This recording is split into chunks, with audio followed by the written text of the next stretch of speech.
என் அன்பு சகோதர சகோதரிகளே, நம்முடைய ஆண்டவர் இயேசு கிறிஸ்துவின் நாமத்தில் உங்களை அன்போடு கூட வாழ்த்துகின்றேன்.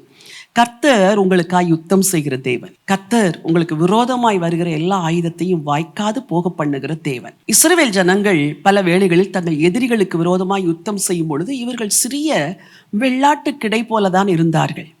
அவருடைய எதிரிகளோ கடற்கரை மணல் போல பரவி இருப்பார்கள்.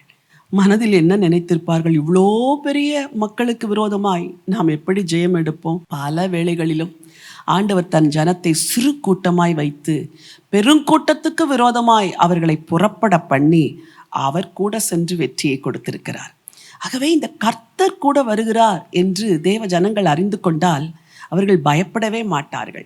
இப்படி ஆண்டவர் கூட வருகிறதுனால் ஆண்டவர் ஒரு காரியத்தை செய்ய சொன்னார். ஒரு வசனத்தை வாசிக்கிறேன். எண்ணாகமத்தின் புத்தகம் 10ஆம் அதிகாரம் 9வது வசனம். உங்கள் தேசத்தில் உங்களை துன்பப்படுத்துகிற சத்துருவுக்கு விரோதமாக யுத்தத்துக்கு போகும்போது பூரிகைகளை பெருந்தொனியாய் முழக்க கடவீர்கள். அப்பொழுது உங்கள் தேவனாகிய கர்த்தருடைய சமூகத்திலே நீங்கள் நினைவு கூறப்பட்டு உங்கள் பகைஞருக்கு நீங்களாகி ரட்சிக்கப்படுவீர்கள். யுத்தத்திற்கு போகும் பொழுது பூரிகைகளை ஆண்டவர் ஊதும்படி சொல்லுகிறார். பூரிகைகளை ஏன் ஊத வேண்டும்? அது ஒரு வெற்றி முழக்கம். யுத்தத்திற்கு போவதற்கு முன்பதாகவே நாங்கள் வெற்றியை முழங்குகிறோம். ஏனெனில் ஜெயிக்கிற ராஜா எங்களோடு கூட வருகிறார், எங்கள் சேனைகளோடு அவர் வருகிறார், அவர் எங்களுக்காக யுத்தம் செய்வார், அவர் ஜெயத்தை கொடுப்பார் என்பதற்கு அடையாளமாக சிம்பாலிக்காக அவர்கள் பூரிகைகளை எக்காலங்களை ஊத வேண்டுமா. அப்பொழுது நீங்கள் உங்கள் பகைஞருக்கு நீங்களாகி ரட்சிக்கப்படுவீர்கள் என்று வேதம் சொல்கிறது. சரி, உங்களை பார்த்து கேட்கிறேன், பிரச்சனைகள் வரும் பொழுது அழுகிறீர்களா, துதிக்கிறீர்களா? போராட்டம் வரும் பொழுது ஜெபிக்காமல் படுத்துக்கொள்கிறீர்களா?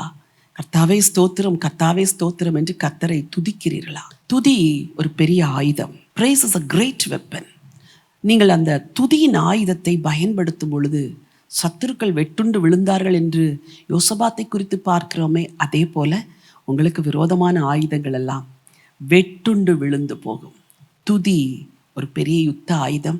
எல்லா சூழ்நிலைமையிலும் ஸ்தோத்திரியுங்கள், எல்லா சூழ்நிலைமையிலும் கர்த்தரை துதியுங்கள், உங்களுக்கு வெற்றி நிச்சயம். உனக்கு விரோதமாய் உருவாக்கப்படும் எந்த ஆயுதமும் உன் துதியினால் வாய்க்காதே போகும். உங்களுக்கு ஜெபிக்கிறேன்.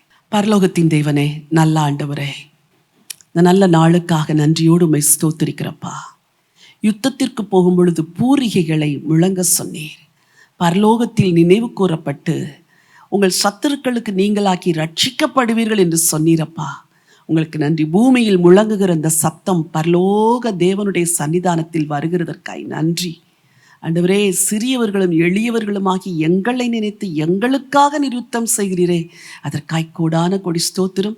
இந்த ஜீவ வார்த்தைகளை ஆசீர்வதிங்க, உங்கள் ஜனங்களை பலப்படுத்துங்க ஆண்டவரே. ராஜா இயேசுவின் நாமத்தில் பிதாவே, ஆமென், ஆமென். என் அன்புக்குரியவர்களே, உனக்கு விரோதமாய் உருவாக்கப்படும் எந்த ஆயுதமும் வாய்க்காதே போகும் என்று சொன்னார். விரோதமாய் வருகிற ஆயுதத்தை செயலற்று போக பண்ணுவது துதி என்ற ஆயுதம். துதியுங்கள் இந்த நாளெல்லாம், உங்களுக்கு வெற்றி நிச்சயம். நினைவோடு இந்த நாளை துவங்குங்கள். இந்த நாள் ஒரு வெற்றியின் நாள். God bless you.